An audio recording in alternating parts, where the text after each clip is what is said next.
అందరికీ నమస్కారం. నేను డాక్టర్ శిరీష, శ్రీవారి హాస్పిటల్.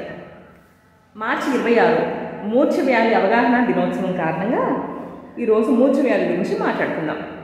ఎపిలెప్సీ లేదా ఫిట్స్ లేదా మూర్ఛ వ్యాధి వచ్చినప్పుడు ఫస్ట్ మనం ఏం చేయాలి? ఎవరికైనా మన చుట్టుపక్కల ఫిట్స్ వస్తే చుట్టూ మోగకండి.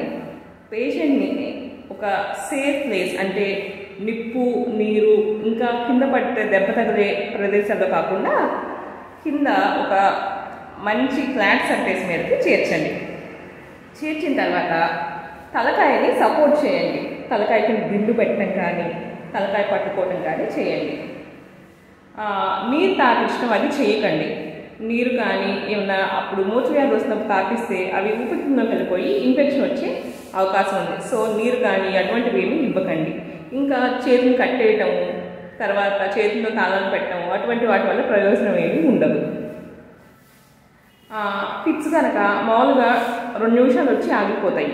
ఫిట్స్ కనుక పదే పదే వస్తున్నా, 5 నిమిషాల కన్నా ఎక్కువ ఉన్నా, ఒక ఫిట్స్ తర్వాత ఆగిపోయి వెమ్మటనే ఫిట్స్ వచ్చినా, బాగా జ్వరం ఉన్నా, ప్రెగ్నెంట్ అయినా, షుగర్ వ్యాధిగ్రస్తులైనా, ఇంకా ఫిట్స్కి మెడికేషన్స్ వాడుతున్నా సరే, ఇప్పుడు ఎపిసోడ్ వచ్చినా సరే, చిన్నపిల్లలైనా సరే వెంబటనే డాక్టర్ దగ్గరికి సంప్రదించండి.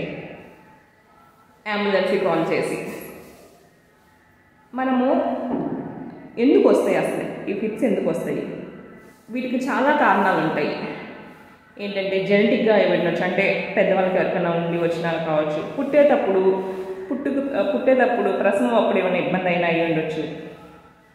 తర్వాత కొన్ని రకాల బ్రెయిన్ ఇన్ఫెక్షన్స్, అంటే మెదడులో కానీ, తర్వాత స్పైనల్ కార్డ్ వెన్నుముకలో కానీ ఏమైనా ఇన్ఫెక్షన్స్ ఉన్నా సరే, బ్రెయిన్లో ఏమన్నా గడ్డలు ఉన్నా సరే, బ్రెయిన్ స్ట్రోక్ అంటారు కదా, అంటే రక్తనాళాలు ఏమైనా ఇబ్బంది ఉండి స్ట్రోక్ రావడం అయినా సరే, వీటన్ని కారణాల వల్ల ఫిట్స్ అవి రావచ్చు. ఇంకా అసలు కొంతమందికి అయితే 50% ఆఫ్ ఫిట్స్ పేషెంట్స్కి అయితే అసలు కారణమే ఉండదు రావడానికి. మనం ఇప్పుడు ఏం చేయాలి? సో డాక్టర్ దగ్గర సంప్రదిస్తే మెడిసిన్స్ అవి పెడతారు. చాలామంది పేషెంట్స్కి మెడిసిన్స్ వాడుకోవడం వల్ల కంట్రోల్ అవుతాయి. చిన్నపిల్లల్లో అయితే బాగా జ్వరం వస్తున్నప్పుడు 5 ఏళ్ళ కన్నా తక్కువ పిల్లలకి ఫిట్స్ అవి వస్తాయి. అవి జ్వరం రాకుండా చూసుకుంటూ ఉండాలి. ఫెబ్రల్ సీజర్స్ అంటారు. మీ డాక్టర్ని సంప్రదిస్తే ట్రీట్మెంట్ అది చెప్తారు. ఇంకా మనము కొంతమందికి 5 మినిట్స్ కన్నా ఎక్కువసేపు ఫిట్స్ కంటిన్యూస్గా వస్తూ ఉంటాయి. చేతులు కాళ్ళు కొట్టేసుకుంటూ ఉంటారు, మైకంగా ఉంటారు. అంటే తర్వాత నుంచుని ఉన్న వాళ్ళు సడన్గా పడిపోతారు. కొంతమందికి అయితే అటు ఇటు చేతులు కాళ్ళు కొట్టుకోవటం ఇవన్నీ కాకుండా, కొంతమంది అయితే స్టేరింగ్ అంటే ఇంతే చూస్తూ ఉంటారు, ఏమీ మాట్లాడకుండా, ఉలుకు పలుకు లేకుండా. కొంతమందికి ఒకే అవయవం కొట్టుకుంటూ ఉంటారు, మూతి అట్లా కొట్టుకుంటూ ఉంటాము. అటువంటివన్నీ ఉంటాయి. వీటన్నిటిని ఫిట్స్గా పరిగణించవచ్చు.